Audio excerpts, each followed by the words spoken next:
Bonsoir chers auditeurs, nous avons le plaisir ce soir de recevoir Dominique Bellepomme. Dominique Bellepomme est un médecin, professeur de cancérologie, membre d'un nombre considérable de sociétés savantes et président de l'ARTAC, qui est l'Association pour la recherche thérapeutique anticancéreuse, et également vous êtes président de l'European Cancer and Environment Research Institute, l'ECRI à Bruxelles. Vous avez été chef de clinique à l'Institut Gustave Roussy à l'hôpital Saint-Louis. Ensuite, vous avez exercé aux hôpitaux de Paris et à l'hôpital Boucicaut.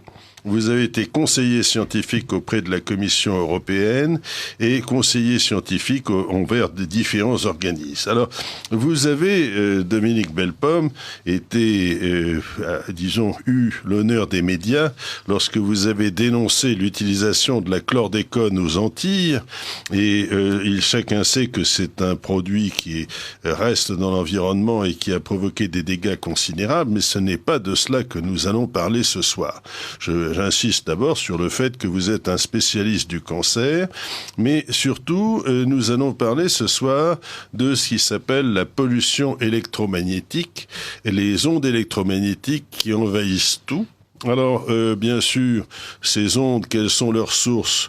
Bien, vous avez bien sûr la téléphonie mobile, vous avez les téléphones mobiles, les antennes relais, les téléphones domestiques également, mais vous avez aussi les lignes à haute et à basse tension.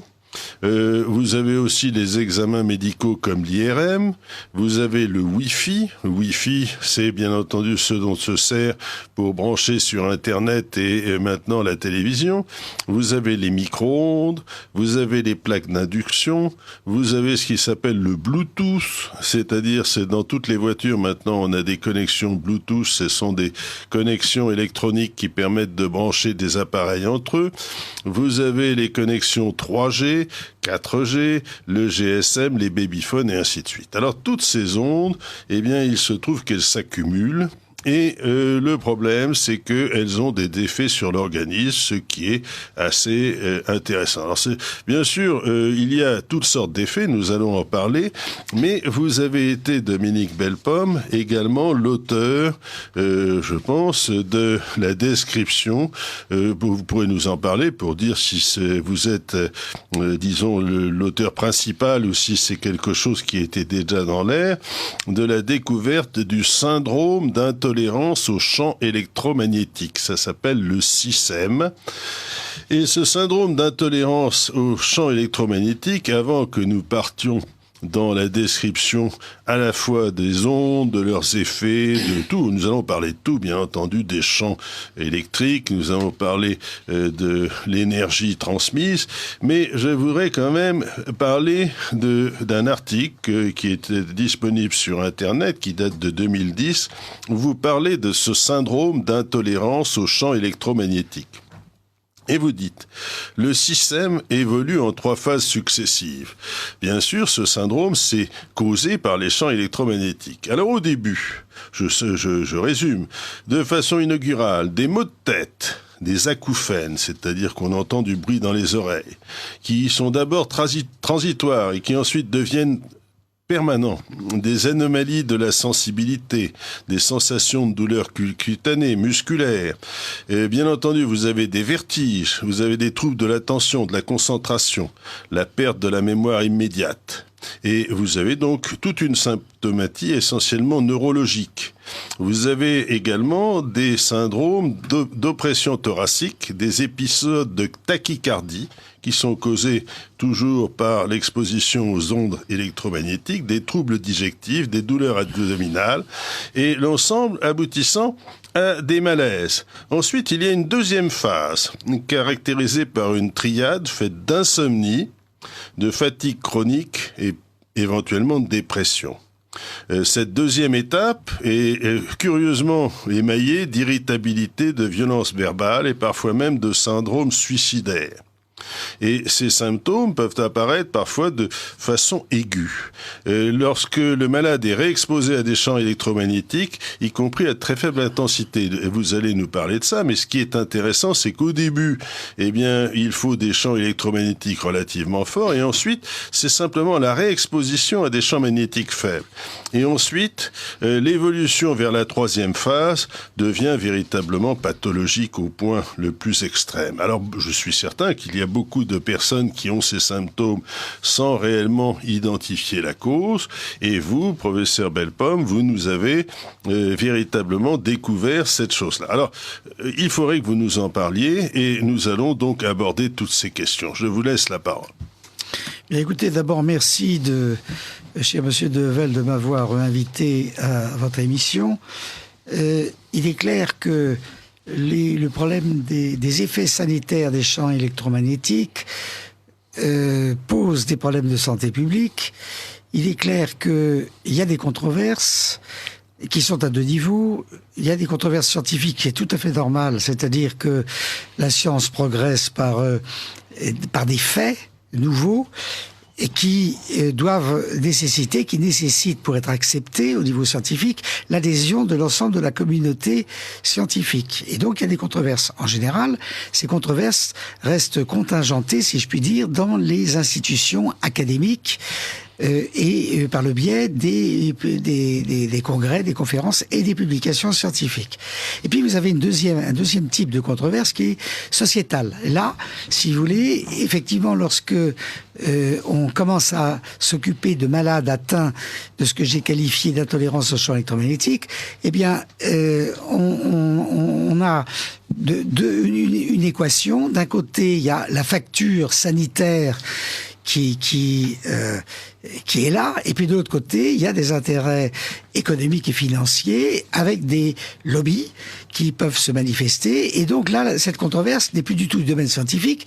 Elle prend malheureusement assez souvent des aspects polémiques. Et donc, si vous voulez, je crois que ce soir, d'ailleurs, je rends hommage à Radio Courtoisie. Ce soir, si vous voulez, c'est un débat purement scientifique que nous devons avoir, laissant de côté les controverses qui dérapent au plan polémique, tout simplement parce que nous avons affaire à de véritables malades qui sont là, qui sont en souffrance, et que si vous voulez, ma fonction de cancérologue m'a posé un problème en me disant, est-ce que ces malades-là que je vois qui sont sur le quai de la gare, non reconnus encore par une grande partie du corps médical, est-ce que je vais pas tout de même faire en sorte qu'ils prennent le train des recherches scientifiques et que ils soient en fait, en réalité, pris en charge au plan clinique. Et c'est la raison pour laquelle, si vous voulez, de mes travaux de recherche sur le cancer, qui continuent bien sûr, je me suis porté vers des recherches concernant notamment l'intolérance au champ électromagnétique, et ceci d'autant plus clairement que l'OMS avait reconnu il y a quelque temps les effets sanitaires, notamment l'induction de leucémie aiguë chez des enfants exposés à des extrêmement basses ou basses fréquences. Donc là, si vous voulez, en classant les champs électromagnétiques de basse ou extrêmement basse fréquence dans le groupe 2B de l'OMS, ce qui signifie possiblement cancérigène. Et puis, tout récemment, grâce en particulier aux travaux que nous avons réalisés, et à ceux notamment de mon collègue Lennart Ardel en Suède, l'OMS vient de classer les radiofréquences et hyperfréquences, c'est-à-dire des fréquences avec des longueurs d'onde beaucoup plus courtes, également comme dans le groupe 2B, c'est-à-dire comme possiblement cancérigène. Donc vous voyez que d'une démarche de cancérologie purement et simplement vers une démarche de recherche sur les effets sanitaires des champs électromagnétiques, le pont était jeté, et c'est la raison pour laquelle vous m'avez probablement invité ce soir à cette émission, tout simplement parce qu'effectivement nous avons des nouveautés scientifiques, nous avons apporté des nouveautés scientifiques, et surtout nous prenons en charge ces malades. Alors, je vais un petit peu, pour nos auditeurs, faire une espèce de petite amorce de cours de physique, tout en restant très, très élémentaire, pour leur dire essentiellement de quoi nous allons parler. Alors, vous avez d'abord des courants qui sont des courants électriques. Ces courants électriques sont pour la plupart des courants alternatifs et ils alternent avec une quantité d'oscillations par seconde. L'exemple, c'est le courant électrique qui oscille sur la base de 50 Hz, c'est-à-dire 50 oscillations par seconde. Et ces courants, naturellement, induisent, lorsqu'un courant électrique passe dans un fil, il provoque un champ électrique et un champ magnétique, et l'oscillation de ce courant induit, si vous voulez, toutes sortes d'effets. Par exemple, ça induit des courants électriques sur les récepteurs qui peuvent être simplement le corps humain, c'est-à-dire vous passez à côté d'un fil où passe un courant électrique, il y a effectivement un phénomène d'induction, il y a du courant électrique qui passe dans votre organisme. Et c'est le même phénomène qui fait que la radio fonctionne. La radio, ce sont des ondes électromagnétiques qui sont créées par des antennes où passent des courants électriques et en fait, ces antennes induisent un champ magnétique et un champ électrique qui va ensuite se transmettre par les ondes jusqu'à un récepteur. Alors, on classe les courants en fonction de leur fréquence. J'ai dit la fréquence, c'est les oscillations par seconde, ça se compte en Hertz. Et 50 Hz pour le courant électrique, mais lorsque vous parlez d'ondes radio, vous avez des ondes radio qui se comptent en général en kilohertz. Par exemple, Radio Courtoisie, c'est 95,6 mégahertz, naturellement, du moins dans la région parisienne, je ne connais pas par cœur les autres, les autres longueurs d'onde, les autres fréquences qui sont et qui correspondent. Et alors, si vous allez beaucoup plus loin, vous avez la téléphonie mobile, c'est-à-dire qui sont à 2,45 GHz, c'est-à-dire 2450 MHz. Et entre les deux, vous avez par exemple toute une gamme d'émissions. La télévision, c'était à 450 MHz et à un moment donné, vous aviez des téléphones mobiles qui fonctionnaient. Les premiers téléphones mobiles fonctionnaient à 27 MHz, ensuite ils sont passés à 400, à 900, à 1200 et ainsi de suite. Et on augmente la fréquence pour augmenter le signal. Et actuellement, les téléphones mobiles fonctionnent avec 2,47 GHz et bientôt vous aurez ce qui s'appelle le WiMAX, dont nous allons parler plus tard, qui fonctionne à 3,40 GHz, c'est-à-dire 3400 MHz.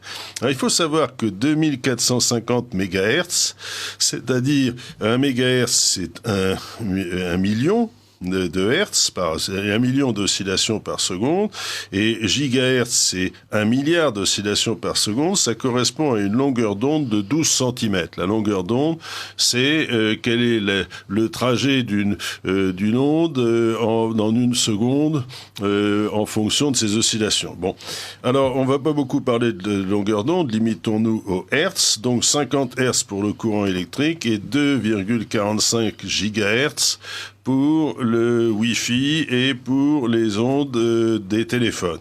Alors, c'est la fréquence des micro-ondes. Lorsque vous avez un micro-ondes et vous faites cuire un aliment, eh bien, le micro-ondes émet des ondes de 2,45 GHz qui sont concentrées, bien entendu, dans un four et normalement, ça ne doit pas fuir à l'extérieur. Parfois, ça arrive que ça fuit et il y a exactement un phénomène analogue pour les plaques d'induction, c'est-à-dire ce sont des ondes qui induisent des courants dans l'eau. Par exemple, lorsque vous mettez un plat au micro-ondes, disons les ondes de 2,45 GHz vont faire chauffer l'aliment qui contient de l'eau. Il y a des courants électriques qui passent dans cet aliment. Alors c'est pour ça que certains plats, lorsqu'on les met au micro-ondes, ne chauffent pas, parce qu'il n'y a pas de courant qui passe, alors que d'autres plats, la porcelaine ne chauffe pas, alors que la faïence chauffe énormément. Tout dépend de la conductibilité de ces différentes opérations. Alors ça, ce sont les hertz. Et bien entendu, vous avez une deuxième chose, c'est le champ électrique. Ce champ électrique qui est mesuré en volts par mètre. Et ces volts par mètre, nous allons en parler. Et vous avez également le champ magnétique créé qui se compte en Gauss ou en milligauss ou en Tesla. Alors, il faut savoir que, par exemple, 1 milligauss, ça correspond à 0,1 microtesla. Enfin, ce sont des unités physiques. Et il ne faut pas que nous rentrions trop dans le détail. Mais, et bien entendu, il y a une troisième mesure qui est la quantité d'énergie transmise qui se compte en général la puissance du rayonnement en watts par mètre carré ou parfois en milliwatts par centimètre carré. Ce sont des mesures physiques. Alors disons en gros, lorsque vous faites passer un courant dans un fil, ce courant va se traduire par un champ magnétique, un champ électrique et il va induire un autre courant dans tout conducteur qui va être à sa portée. Alors, bien entendu, prenons l'exemple d'une ligne de très haute tension à 400 000 volts. Eh bien, lorsque vous êtes à proximité de cette ligne à haute tension, c'est-à-dire vous êtes à 10 ou 40 mètres, eh bien, le champ électrique causé va être de l'ordre de 1000 à 10 000 volts par mètre carré et un champ magnétique va arriver parfois à 10 à 150 milligauss, par exemple. Une cafetière que vous faites fonctionner, si vous êtes à 30 cm de cette cafetière, eh bien, elle va induire un champ électrique de l'ordre de 1,5 volts par mètre, de 0,2 à 0,4 milligauss. Et lorsque vous êtes dans une maison, eh bien, les fils qui sont dans les murs, simplement de l'installation électrique, vont donner un champ électrique qui est de l'ordre de 10 à 200 volts par mètre, et de l'ordre de 0,5 à 20 milligauss. Alors c'est une idée, simplement, bon, je pense que la personne qui nous écoute, à moins d'être physicien, ne sait pas vraiment ce que ça représente, mais disons qu'on est déjà exposé à toutes ces inductions, tous ces champs électriques, tous ces champs magnétiques, simplement par une installation électrique. Alors le problème, c'est que, bien entendu, lorsqu'on installe par-dessus le marché une box, alors excusez-moi, mais c'est comme ça que ça s'appelle, monsieur Delesquin, vous me pardonnerez d'avoir utilisé un mot anglais, mais ce n'est pas moi qui l'utilise, disons un modem, ça encore je ne sais pas si c'est français, mais qui va transformer les ondes, disons les signaux d'internet qui viennent par téléphone en ondes Wi-Fi par exemple, eh bien vous allez naturellement augmenter considérablement l'exposition aux ondes électromagnétiques, et la même chose si vous avez une antenne de téléphonie mobile à côté de chez vous, ou encore si vous êtes dans un bel appartement du Champ de Mars avec la vue directe sur la Tour Eiffel, vous risquez de recevoir des ondes en quantité.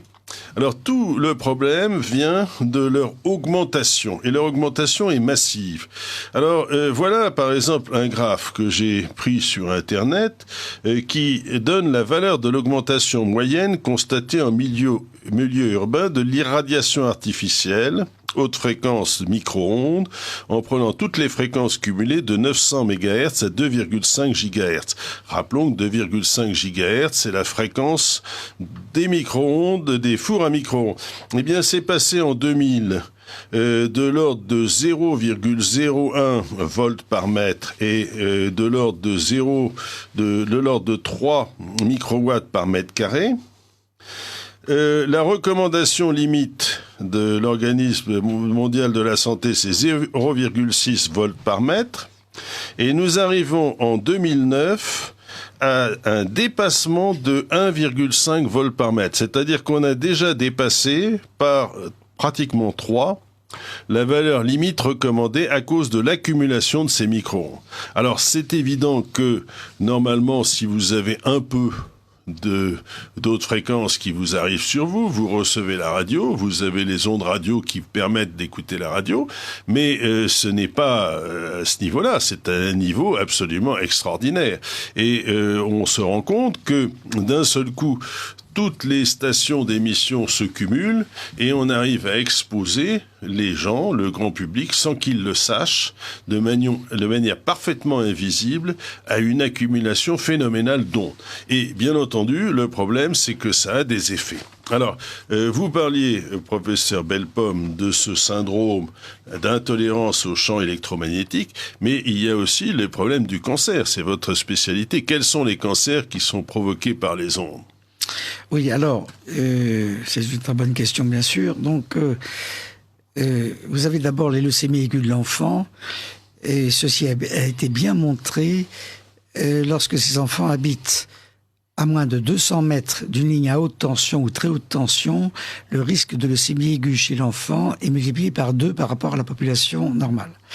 Donc ça, c'est absolument bien démontré. Ce qui a été démontré dans ces études, c'est que il y a un effet dose. Autrement dit, plus vous vous rapprochez de la ligne à haute tension, ou inversement, plus vous en éloignez, la probabilité augmente ou diminue. Et en particulier, si vous voulez, lorsque vous êtes au-delà de 600 mètres d'une ligne à haute tension ou très haute tension, le risque de leucémie aiguë revient à celui de la population normale. Il est égal à 1. Donc, voilà, ceci est clairement démontré.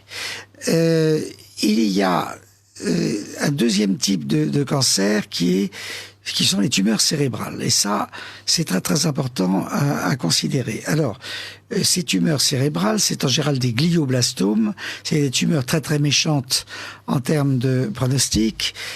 Mais ça peut être aussi des neurinomes de l'acoustique, c'est-à-dire des tumeurs là qui sont opérables en général et donc d'évolution beaucoup plus de meilleur pronostic. Et là, on sait pertinemment, grâce à plusieurs études épidémiologiques, qu'il y a un lien au minimum associatif et causal, je vais y revenir, entre l'utilisation abusive des portables, du portable ou des DECT, c'est-à-dire des téléphones sur socle, des téléphones mobiles sur socle qu'on peut avoir à domicile. Donc il y a un risque qui est nettement augmenté. Alors, il y a une fameuse étude qui a été faite, une étude européenne multi-état prospective, qui s'appelle l'étude multiforme, mais le nom m'échappe là, qui s'appelle l'étude européenne qui, c'est en définitive, a montré que si vous avez moins de 20 ans, le risque de glioblastome c'est l'étude interphone, voilà, le terme exact me revient. Si vous avez moins de 20 ans et si vous utilisez un portable plus d'1 heure par jour pendant 5 à 10 ans, donc pendant au moins 5 ans, vous avez un risque de cancer homolatéral au portable, c'est-à-dire du même côté que celui que vous utilisez pour le portable, qui est multiplié par 5. Donc c'est pour vous dire que il y a un risque, si vous voulez, de manifestement de cancer du cerveau, de tumeur du cerveau, si vous abusez du portable ou de la téléphonie mobile sur socle, et d'autant plus si vous êtes un sujet jeune, c'est-à-dire ayant moins de 20 ans. Donc ça, c'est les tumeurs cérébrales. Alors maintenant, il y a des... Alors, je vous arrête. Oui. Si les gens vont vous dire que ça touche très peu de personnes, quel est le taux de prévalence? Alors, la prévalence, si vous voulez, elle n'est, disons les choses simplement, elle n'est qu'hypothétique actuellement au niveau de l'Europe. En France, elle n'est pas connue. Disons qu'au niveau de l'Europe, il y a un certain nombre de résultats qui ont été obtenus dans différents pays d'Europe, en Belgique notamment, en Grande-Bretagne, en Suisse, en Allemagne, et là, les chiffres sont effarants. Puisque, en ce qui concerne l'électro-hypersensibilité, je vais revenir sur cette définition dans un instant, si vous me le permettez, c'est de 1% à 10%, avec de la population globale. C'est énorme. Avec, si vous voulez, des prévisions qui sont de l'ordre de 25 à 50% de la population à la fin du siècle. Donc c'est des chiffres... Ce sont les gens qui sont hypersensibles, qui développent des troubles reconnaissables lorsqu'on les expose à des fréquences. Mais je parlais des problèmes de cancer, parce que vous avez parlé de 2 cancers. Essentiellement, le premier, c'est le glioblastome, qui est un cancer du cerveau. Je vais utiliser des mots très grossiers. Tout à fait. C'est pas très technique. Et l'autre cancer, qui est un cancer du nerf auditif. Qui est un cancer du nerf auditif. Et c'est justement, on commence à voir les prémices de ce cancer lorsqu'on commence à avoir des acouphènes, par exemple. Acouphènes et surtout des vrais vertiges. Je m'appelle les vrais vertiges, c'est-à-dire que les objets tournent. Oui. Si les objets extérieurs tournent. Donc, si vous voulez, oui, il est très très important, vous avez raison de poser cette question, de distinguer intolérance, de susceptibilité et d'électro-hypersensibilité. C'est trois notions biologiques tout à fait différentes et qui sont malheureusement confondues, notamment par au niveau du discours ambiant.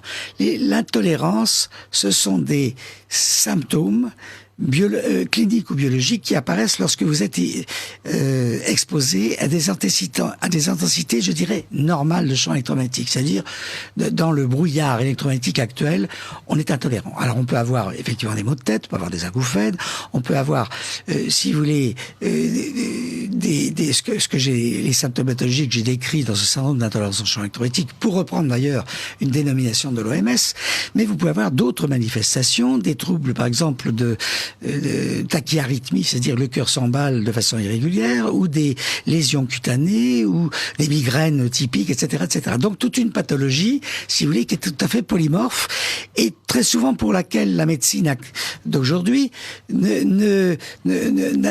considère que ces maladies ou affections-là sont idiopathiques, c'est-à-dire sans cause connue. Oui, et alors par exemple la tachycardie qui apparaît à la suite du syndrome d'intolérance au champ électromagnétique, on ne sait pas d'où elle vient, mais on la soigne comme une tachycardie. Alors. On la soigne comme une tachycardie si vous voulez, en soignant l'effet que l'on constate, sans soigner la cause, sans s'occuper de la cause. Et puis à côté de cette intolérance, vous avez la susceptibilité. N'importe qui n'est pas intolérant au champ électromagnétique. Autrement dit, déjà dans notre série, et je dois signaler de malades examinés en consultation, c'est la plus grande série mondiale. Depuis 2008, j'ai pu voir en consultation près de 700 malades, si vous voulez, qui sont venus me consulter pour des intolérances au champ électromagnétique. Eh bien, et dans cette série, déjà, il y a une prédominance féminine. Manifestement, sur 3 cas, si vous voulez, de sujets intolérants, vous avez 2 cas de femmes et seulement 1 cas d'hommes. Donc, forte prédominance féminine. Mais vous avez, pour expliquer cette susceptibilité féminine ou autre, si vous voulez, vous avez d'autres facteurs. Alors, on tombe toujours, comme dans toutes les affections médicales, sur des facteurs génétiques, c'est-à-dire l'inné. Il y a des familles de malades intolérants au champ électromagnétique parce qu'il y a des gènes, si vous voulez, qui sont de susceptibilité. Ces gens-là vont être plus aptes que les autres à être intolérants au champ électromagnétique. Et puis, vous avez des causes acquises également, et notamment des causes qui sont liées à des prothèses métalliques. Lorsque, par exemple, vous avez, si vous voulez, des amalgames dentaires métalliques, par exemple, le dentiste vous a posé des couronnes ou des plombages, des couronnes métalliques ou des plombages en bouche, eh bien, à ce moment-là, qu'est-ce qui va se passer? Ça va faire antenne, et faisant antenne, vous allez majorer les effets des champs électromagnétiques au niveau de l'organisme. Donc, ça, c'est la susceptibilité. Donc, on est bien d'accord, c'est qui est intolérant aux champs électromagnétiques, particulièrement en raison soit de gènes, soit parce qu'il y a des prothèses métalliques au niveau de l'organisme. Et puis, vous avez une troisième entité qui est tout à fait différente et au plan clinique et au plan biologique, qui est ce que les associations de malades et un certain nombre de scientifiques appellent, si vous voulez, l'électro-hypersensibilité. Qu'est-ce que c'est? C'est tout à fait différent, si j'ose dire. C'est-à-dire que là, vous allez avoir 2 critères qui va la définir par rapport au reste. C'est-à-dire que ce sont des malades qui vont être intolérants, mais non pas pour des intensités de champ électromagnétique, disons, habituelles, normales. Ils vont avoir en plus un abaissement du seuil de la tolérance. Autrement dit, ils vont être intolérants pour des intensités de champ électromagnétique faibles, voire très faibles, voire à la limite même des seuils de détection par les meilleurs appareils. Ça veut dire qu'il va y avoir, à ce moment-là, quelque chose de nouveau qui s'est passé dans le cerveau, une mémorisation particulière, et nous avons quelques idées sur ce phénomène, qui va faire que le sujet, quoi qu'il arrive, est intolérant pour des intensités très faibles. Alors cette personne est extrêmement mal dans sa vie. Elle était extrêmement mal dans sa vie. Et deuxième critère, si vous voulez, c'est que au début, elle va être intolérante à un champ électromagnétique particulier, par exemple pour une longueur d'onde donnée, par exemple une extrêmement basse fréquence ou basse fréquence, et puis au fur et à mesure de l'exposition, on va devenir intolérant à toutes les longueurs d'onde, toutes les fréquences du spectre électromagnétique, donc devenir excessivement malade. Vous écoutez Radio Courtoisie, le libre journal des sciences et techniques animé par Paul Devels. Nous recevons ce soir Monsieur Dominique Bellepomme, professeur en cancérologie et président de l'ARTAC, Association pour la recherche thérapeutique anticancéreuse. Nous abordons ce soir la pollution électromagnétique. Merci. Alors, je continue. Alors, pour les auditeurs qui ont pris l'émission en route, je voudrais insister sur le fait que nous sommes en train d'énoncer et d'analyser tous les dangers que font courir à une partie notable de la population les champs électromagnétiques de plus en plus forts que nous subissons à cause des différents émetteurs, comme par exemple le Wi-Fi, comme la téléphonie mobile. Alors, je vais quand même sortir un certain nombre de recommandations qui sont souvent prises par les organismes publics ou parapublics. On nous recommande de ne pas vivre à moins de 1 mètre par 1000 volts d'une ligne électrique. Ça veut dire que si vous êtes à côté d'une ligne à 400 000 volts, l'idéal, il faudrait vivre à plus de 400 mètres de cette ligne. Alors, bien entendu, il y a des tas de gens qui se retrouvent avec une maison surmontée à peu de choses près d'un pylône à haute tension. Il faut savoir que ces lignes ont un danger réel. D'autre part, il faut vérifier l'étanchéité d'un micro-ondes. Je dois dire qu'on peut acheter sur des spécialistes de matériel électronique des petits appareils qui permettent de voir si le micro-ondes fuit ou pas. J'en avais acheté un et j'ai eu la curiosité de le déplacer à côté de la porte de mon micro-ondes. Ça montrait qu'il y avait des fuites. Ça veut dire que si vous avez un micro-ondes qui fuit, il vaut mieux ne pas rester à côté parce que vous risquez d'avoir des ondes. Et ça, on ne le voit pas, bien entendu.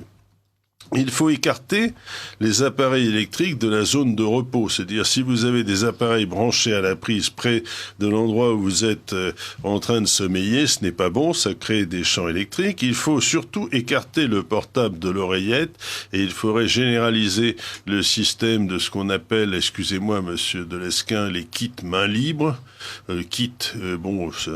Disons, c'est simplement, il faudrait traduire ça, mais je ne vais pas le faire parce que tout le monde sait ce que c'est. Et en particulier, surtout là, pour les femmes enceintes, essayer d'éviter de mettre le portable à proximité de leur enfant.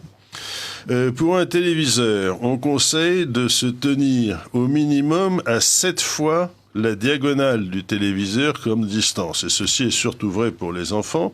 On devrait faire une pause toutes les 2 heures lorsqu'on travaille devant un écran d'ordinateur et débrancher les appareils chaque fois qu'on peut. C'est quand même assez fascinant de voir que ce sont des recommandations que presque personne ne suit en fait. Et si on ne suit pas ces recommandations, eh bien on va avaler du rayonnement électromagnétique. Et ce rayonnement électromagnétique, je rappelle, pour abonder dans votre sens, que ça a toutes sortes d'effets toxiques. Alors, vous allez m'arrêter si ce que je dis est incorrect ou insuffisant.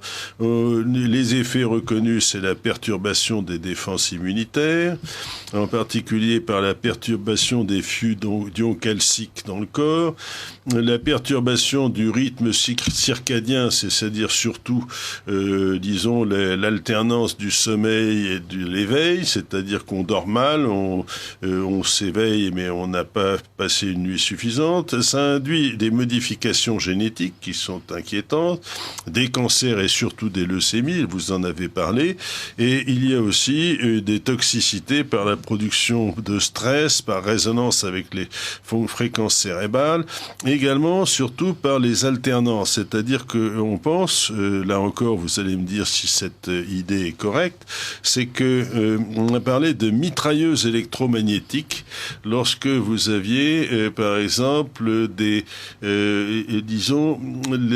un téléphone mobile qui se met en marche. En fait, les téléphones mobiles, comme vous le savez ou vous ne le savez pas, à peu près toutes les 10 minutes, il y a un mécanisme automatique qui fait qu'il va chercher à joindre un émetteur. Et pendant cette période-là, d'un seul coup, il se met à émettre des ondes. On ne le voit absolument pas, mais bien entendu, c'est d'un seul coup, ça soumet l'organisme, si vous l'avez dans la poche, à une émission intense. Alors, il y a également la perte d'échangéité de la barrière sans cerveau. Cette barrière, c'est la barrière dite hémato-encéphalique. Il y a la perturbation de la production de mélatonine, d'acétylcholine, de dopamine, de sérotonine. Alors, la mélatonine et tous ces produits, ce sont les molécules qui font qu'on se sent bien. C'est un terme? Ah oui, je crois que, cher monsieur de Velle, vous avez raté votre vocation. Vous auriez dû faire, au-delà des mathématiques, de la biologie. Oui, mais c'est passionnant. Vous m'excusez si je me passionne pour ça. Bien, on n'a pas besoin d'être un spécialiste pour être passionné par ça. Vous avez la déstabilisation des régulations membranaires. J'ai dit, mais tout ça, c'est terriblement inquiétant. Alors, ça voudrait dire que, en fait, si vous voulez, nous sommes des personnes qui ignorent cette extraordinaire pollution et qui tombent malades les uns après les autres.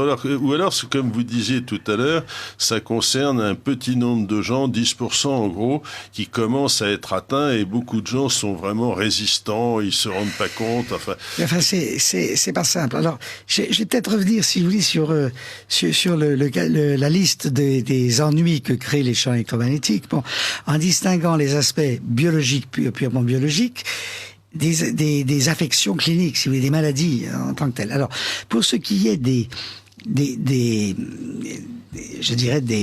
symptômes biologiques, il y a deux aspects essentiels. Il y a la production de radicaux libres, c'est-à-dire, je vais essayer d'expliquer, sous l'effet des champs électromagnétiques, il y a des molécules qui se cassent dans la cellule et qui deviennent très très réactives, toxiques au sein de la cellule. Et alors ça peut endommager bien sûr l'acide désoxyribonucléique, l'ADN de nos cellules, ou encore modifier, si vous voulez, des molécules au sein des cellules, dans le cadre de ce qu'on appelle des mécanismes épigénétiques. Alors c'est un petit peu compliqué, mais on sait que le génome, l'ADN, exprime un certain nombre de gènes qui vous fabriquez les constituants de la cellule, mais cette expression des constituants cellulaires est sous la domination des molécules qui sont autour de l'acide désoxyribonucléique et qui entrent dans le cadre de ce qu'on appelle maintenant l'épigénétique. Et donc, il y a des mécanismes excessivement compliqués qui ne sont pas forcément liés à l'énergie des champs électromagnétiques, mais qui font que une cellule va avoir des phénomènes de toxicité à l'intérieur. Alors, il y a deux possibilités au plan de la clinique. Soit la cellule, eh bien, elle va réagir en proliférant, et là, on est dans le versant cancer. Soit elle va réagir en mourant de toxicité, et à ce moment-là, on est dans le versant d'un autre type de pathologie dont il faut absolument souligner l'existence, c'est la maladie d'Alzheimer. La grosse complication aujourd'hui des phénomènes de toxicité liés aux champs électromagnétiques, c'est l'apparition progressive d'une maladie d'Alzheimer. Et d'ailleurs, d'autres maladies neurodégénératives également. Et ceci a été montré au plan épidémiologique. Il y a aujourd'hui dans la littérature scientifique 6 études épidémiologiques qui ont montré clairement qu'une exposition prolongée aux champs électromagnétiques pouvait induire des maladies d'Alzheimer. Et je reviens alors à notre expérience clinique, l'expérience des électro-hypersensibles tels que je les ai définis. Eh bien, ces sujets-là, si vous voulez, ont un profil clinique et biologique qui les assimile à des états pré-Alzheimer. Autrement dit, ce sont des sujets qui risquent d'évoluer vers une véritable maladie d'Alzheimer si on ne les traite pas le plus rapidement possible pour éviter, si vous voulez, l'évolution vers cette pathologie très lourde. Et vous savez qu'en France, il y a 800 000 Alzheimer, donc sujets atteints de maladie d'Alzheimer, et que l'OMS prévoit au niveau mondial le doublement des maladies d'Alzheimer tous les 12 à 15 ans. Donc ça veut dire que nous sommes face à un fléau de santé publique qui émerge progressivement et pour lesquels les champs électromagnétiques, malheureusement, sont une des causes de la maladie d'Alzheimer. Il n'y a pas que les champs électromagnétiques, il y a aussi l'intoxication au mercure, vous avez aussi les pesticides organochlorés, mais manifestement, la généralisation de la technologie sans fil aujourd'hui constitue une cause majeure de maladie d'Alzheimer. Alors, professeur Bellepomme, on va aborder tous ces sujets les uns après les autres, mais maintenant essayons d'avoir une attitude de médecin. C'est-à-dire, vous avez quelqu'un qui vient chez vous, qui a tous ces symptômes. Il ne dort pas la nuit, il entend des acouphènes, il met le téléphone contre son oreille, ça le chauffe, il trouve ça insupportable, il se sent mal en présence de champs électromagnétiques. Bon, je ne vais pas revenir sur ces symptômes, et vous l'identifiez clairement comme une personne atteinte du syndrome d'intolérance aux champs électromagnétiques. qu'est-ce qu'on peut faire pour soigner cette personne? C'est-à-dire, effectivement, on peut lui dire de ne pas vivre à moins d'1 mètre par 1000 volts d'une ligne électrique, de faire une pause toutes les 2 heures, de vérifier l'étanchéité de son micro-ondes, de ne pas téléphoner avec un portable. Mais est-ce que c'est suffisant? Non. Alors, si vous voulez, déjà dans la démarche et la méthode, si vous voulez, d'abord écoutez ce que disent les malades, ce qui est malheureusement pas toujours compris de la part d'un certain nombre de collègues médecins qui ont une certaine opinion du sujet, mais pas de données scientifiquement reproductibles. Donc, écoutez ce que disent les malades. C'est la méthode hippocratique, en fait. Écoutez les malades, les examiner cliniquement. Et puis, grâce à des tests biologiques que nous avons mis au point, les investiguer, les explorer. Et ce que nous avons pu voir chez ces malades, c'est qu'ils avaient pratiquement, dans 100% des cas, des troubles de la perfusion au niveau du cerveau. C'est-à-dire qu'il y a il y a un déficit du flux vasculaire sanguin dans certaines parties du cerveau, et en particulier au niveau des lobes temporaux, qui sont 2 lobes qu'on a de chaque côté du cerveau, et avec notamment une partie de ces lobes temporaux qu'on appelle le système limbique, qui a été d'ailleurs découvert par un grand neurologue français qui s'appelle Broca, et qui, si vous voulez, très souvent est atteint par cette hypoperfusion sanguine. Et ce qui explique d'ailleurs les troubles cognitifs qu'ont ces malades, et en particulier toute la symptomatologie neurologique. Alors ça c'est bien, ça rentre dans le cadre de la perte de l'étanchéité hémato-encéphalique. Absolument, c'est-à-dire que... Enfin, oui et non. C'est-à-dire que ça y a... La question va se poser, à quoi est liée cette hypovascularisation? L'hypothèse que nous avons, c'est que c'est lié à une neuro-inflammation, c'est-à-dire une inflammation sous l'effet des champs électrolytiques dans le cerveau lui-même. Et à ce moment-là, sous l'effet de cette neuro-inflammation, vous avez ouverture de la barrière hémato-encéphalique, c'est-à-dire de cette barrière qui sépare le sang, les vaisseaux du sang, du liquide cérébrale qui environne les neurones, c'est-à-dire les cellules nobles du cerveau. Donc, ce qui fait que normalement, toute substance toxique qui est dans le sang ne doit pas passer cette barrière et donc ne va pas être au contact des neurones. Alors que là, malheureusement, sous l'effet des champs électrolytiques, vous avez ouverture de cette barrière et passage donc d'éventuelles substances toxiques qui sont dans le sang via les neurones, et d'où avec la conséquence que les neurones risquent de mourir. Alors, il y a 2 types de cellules dans le cerveau, c'est un petit peu compliqué. Quand c'est les neurones, c'est excessivement grave parce que les neurones ne savent pas se reproduire, si vous voulez, se diviser. Et donc, ces neurones peuvent mourir soit par un effet direct des champs électromagnétiques, soit par un effet via l'inflammation et, si vous voulez, l'ouverture de la barrière hémato-encéphalique. Pour essayer de donner un résumé très schématique, en gros, les ondes électromagnétiques perturbent le fonctionnement du cerveau, enfin, disons la circulation sanguine du cerveau, et font que certains produits qui ne devraient pas passer dans les cellules neuronales passent la barrière, et le cerveau s'empoisonne petit à petit jusqu'à aboutir à une dégénérescence. Et ceci aboutit à la maladie d'Alzheimer. Alors, c'est quelque chose de terrible, parce que ça veut dire qu'essentiellement, toute la population aujourd'hui qui se précipite sur son portable, et pas nécessairement sur son portable, ça devient maintenant un peu difficile d'avoir un téléphone filaire, parce que si vous avez un téléphone chez vous, vous allez naturellement avoir un téléphone qui va être en réalité un portable. Alors, je voudrais aussi dire à ceux qui nous écoutent que la puissance des portables est limitée par un certain nombre de normes, alors que la puissance des téléphones sans fil des domiciles ne l'est pas. Et j'ai vu par exemple récemment la publicité où vous aviez un fabricant de téléphones sans fil, un téléphone simplement qu'on enlève et qu'on prend avec soi, qui garantissait que son combiné avait une portée de 400 mètres. Alors qu'il avait une puissance d'émission de l'ordre de 1 watt ou quelque chose comme ça. Alors 1 watt, c'est considérable, c'est bien plus élevé qu'un téléphone portable. Et bien entendu, lorsqu'on prend ça pour parler à sa voisine ou avoir une longue conversation au téléphone, eh bien on se prend ça dans la tête.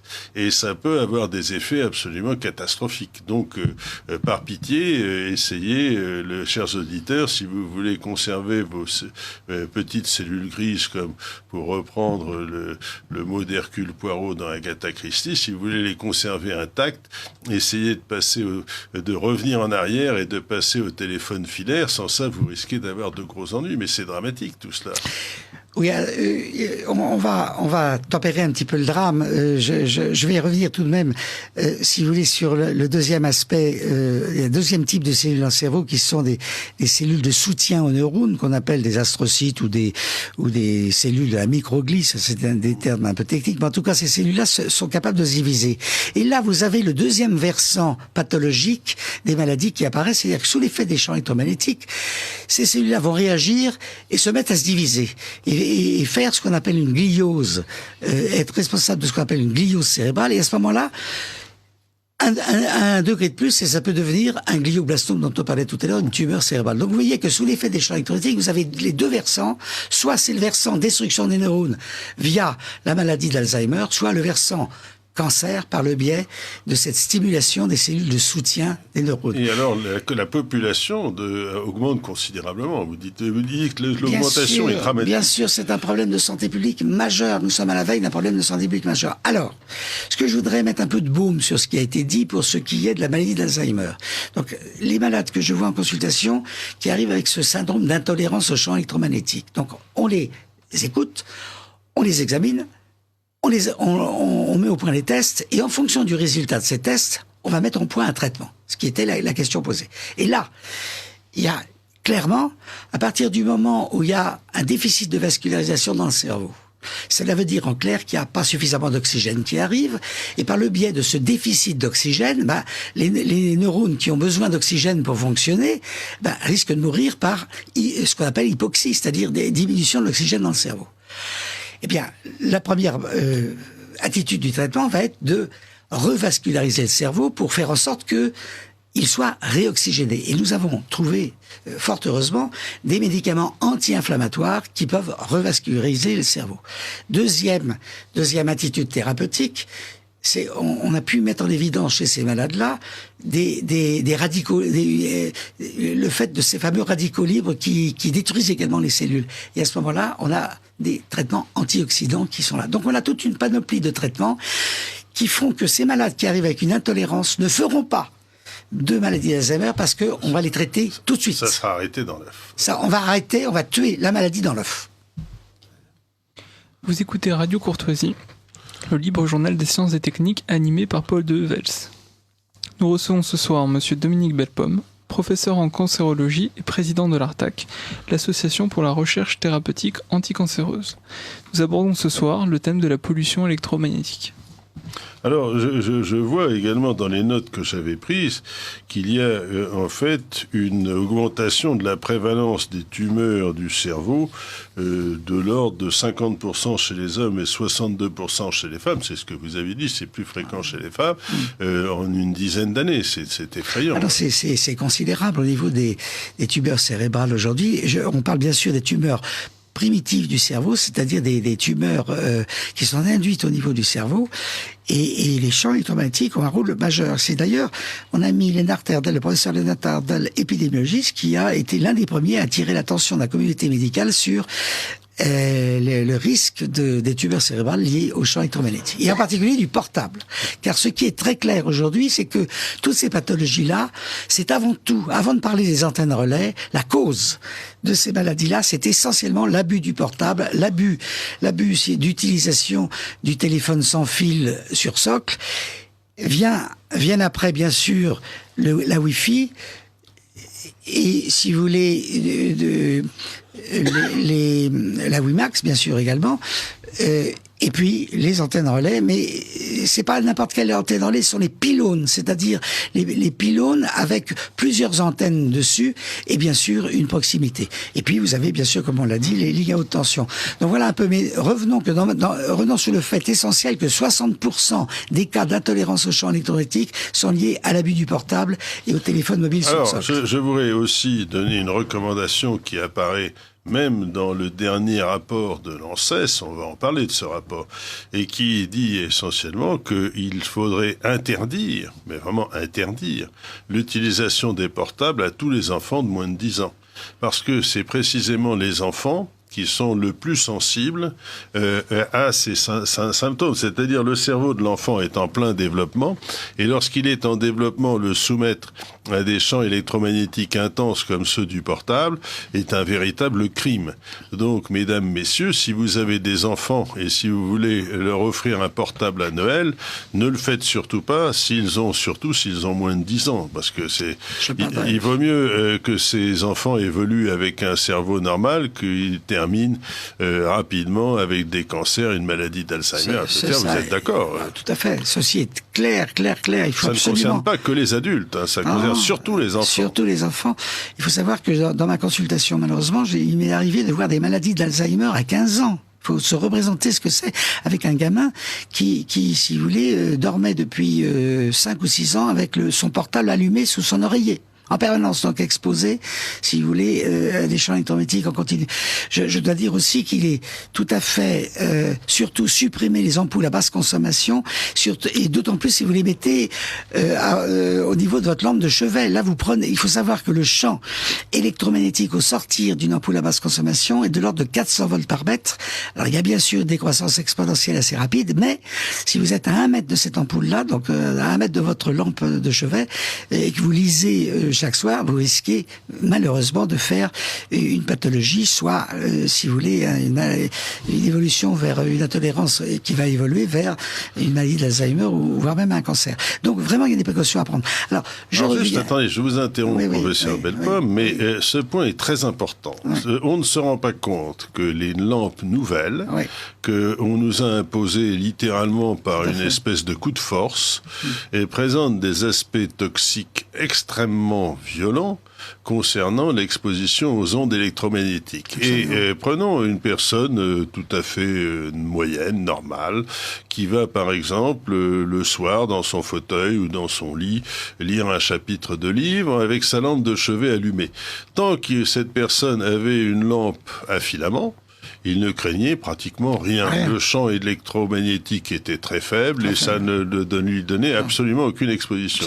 Alors, que va-t-il se passer? Bien évidemment, la lampe à filament va finir par rendre l'âme et on va mettre une de ces nouvelles ampoules qui sont celles que l'on vend dans les supermarchés à la place. Et là, sans que cette personne le sache, elle va se trouver exposée à un champ extrêmement dangereux, puisque pratiquement, alors qu'on pouvait admettre qu'une lampe de 60 watts pouvait être à peu près à 50 cm de la tête d'une personne lorsqu'elle lisait, maintenant il faudrait l'éloigner à 1,50 m ou 2 mètres pour éviter qu'elle soit... Et encore.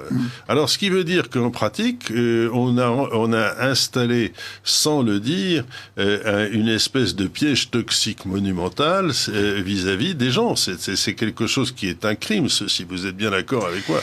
Oui, tout à fait d'accord. Alors, ces gens-là, avec les lampes qui ont une ampoule à basse consommation, ils vont d'abord avoir des maux de tête, puis passagers. Et puis, au fur et à mesure de l'exposition, ça va s'amplifier, bien sûr, avec le syndrome d'intolérance décrit antérieurement, jusqu'à l'apparition de troubles cognitifs, avec impossibilité de comprendre et d'être obligé de relire plusieurs fois une même ligne du livre pour comprendre ce que ça signifie. Voilà, c'est ça, le profond du problème. Or, aujourd'hui, si vous voulez, il est clair qu'il y a un divorce entre les impératifs économiques qui poussent les opérateurs à vendre leur technologie sans fil et par ailleurs la facture sanitaire qui est progressivement croissante et qui s'alourdit. Ça, on n'en est pas encore au Wi-Fi, on en est simplement aux ampoules. On en est aux ampoules. Tout à fait. Alors c'est là où... Oui, je suis d'accord. Tout à fait. Alors les ampoules, vous avez aussi bien entendu toutes les machines, c'est-à-dire que par exemple, on ne peut pas le fer à repasser parce que le fer à repasser est métallique et à l'intérieur ça chauffe, mais tous les appareils électroniques qu'il faut essayer de débrancher chaque fois qu'on peut. Alors, si vous voulez, là-dedans, il faudra qu'on laisse la parole aux auditeurs, parce qu'ils auront certainement beaucoup de questions, mais essayons d'ouvrir une petite parenthèse pour le Wi-Fi. Le Wi-Fi, c'est bien entendu ce que tout le monde a aujourd'hui, et ce sont des émissions sur la fréquence d'environ 2,4 GHz qui servent à communiquer, à faire communiquer les ordinateurs entre eux avec avec Internet. Alors ce Wi-Fi, on en voit partout. Et ce qui est intéressant, c'est que lorsque on a un ordinateur portable, eh bien on le promène dans l'appartement, dans un appartement, et on voit automatiquement, en faisant une petite manipulation, tous les émetteurs de Wi-Fi que l'on peut recevoir, sur lesquels l'ordinateur pourrait se brancher, et il ne le peut pas parce qu'il y a des mots de passe qui empêchent qu'il le fasse n'importe où. Et vous en trouvez des dizaines. Lorsque vous êtes dans un appartement parisien, vous en voyez parfois 20 ou 30, et il faut encore chercher quel est le bon. Et cette invasion se fait de façon complètement silencieuse à travers les étages, même si vous n'avez pas vous-même de Wi-Fi installé chez vous, eh bien vous êtes pénétré par le Wi-Fi des voisins, d'en dessous, d'en face, etc. Alors, c'est la même fréquence que les micro-ondes, et c'est la fréquence optimale pour faire bouillir de l'eau, bien sûr. Et alors, c'est certaines personnes qui sont électrosensibles, eh bien, vont subir ce Wi-Fi sans avoir beaucoup de possibilités de s'y opposer. Et bien entendu, il n'y a aussi aucune étude spécifique qui a été faite sur l'influence du Wi-Fi sur les enfants. Les enfants en bas âge habitent dans les appartements et ils sont pénétrés par le Wi-Fi. Alors bien sûr, l'Organisation mondiale de la santé a tendance à dire que ceci n'a absolument aucune influence sur les personnes qui le subissent, mais on sait très bien que ce n'est pas vrai. Et l'OMS, on l'a accusé, je ne sais pas si c'est vrai, mais je l'ai lu, qu'il y a des liens de lobby entre l'OMS et d'autres organismes qui, elles, auraient tendance à favoriser l'industrie sans fil. Bon, ça c'est une idée en l'air. Par contre, lorsqu'on voit les bilans des études, vous avez par exemple des études, 4 études sur 10 qui font mention d'effets nocifs du Wi-Fi, 5 études disant qu'ils n'ont rien trouvé, et même une étude qui montre que le Wi-Fi a des effets bénéfiques. Alors, ceci étant dit, ça veut dire qu'il est extrêmement difficile d'établir un lien de cause à effet avec la présence du Wi-Fi et des syndromes. Comment pourrait-on établir ça dans une expérience ? C'est la difficulté est extrême parce que lorsqu'on étudie au plan épidémiologique, lorsqu'on cherche à étudier au plan épidémiologique les effets du Wi-Fi, en fait, les Wi-Fi s'intègrent dans un brouillard électromagnétique où différentes fréquences sont concernées, et si vous voulez, il est très très difficile en fait d'individualiser au sein de ce brouillard ce qui revient spécifiquement au Wi-Fi. Le vrai problème, si vous voulez, c'est que l'épidémiologie n'est pas suffisante pour s'en sortir. Il faut y joindre la toxicologie et la biologie. Autrement dit, déjà, l'épidémiologie ne peut montrer qu'un lien associatif. Et l'épidémiologie ne peut pas démontrer un lien causal. Donc c'est déjà un premier point. Alors que la toxicologie, en réalisant des expériences de laboratoire, que ce soit avec des cultures de cellules ou chez des animaux, et bien là, en faisant varier les conditions d'expérience, on peut absolument mettre en évidence le lien de cause à effet. Donc, si vous voulez, ces études sont en cours, elles sont longues. Aujourd'hui, il n'est pas facile de mettre en évidence un lien de causalité entre tel ou tel champ électromagnétique, et en particulier telle ou telle source électromagnétique, en particulier le Wi-Fi. Mais ce qu'on peut dire aujourd'hui, c'est que il y a des études positives. La majorité des études sont positives. Il suffit, par exemple, de prendre le rapport Bioinitiative qui a rassemblé dans son son rapport le plus récent, plus de 35 experts internationaux, 1800 articles de la littérature qui ont été revus, et il en ressort clairement qu'il y a plus d'études positives que d'études négatives. Et autrement dit, aujourd'hui, il y a un nouveau cadre de pensée qui est créé au plan scientifique, bien sûr avec encore des zones d'ombre qu'il va falloir mettre en lumière, mais ça c'est tous les problèmes de la recherche. Mais globalement, on est tout de même dans un lien associatif, si ce n'est de cause à effet, entre une exposition prolongée à des champs électromagnétiques et l'apparition de pathologies telles que la maladie d'Alzheimer ou le cancer.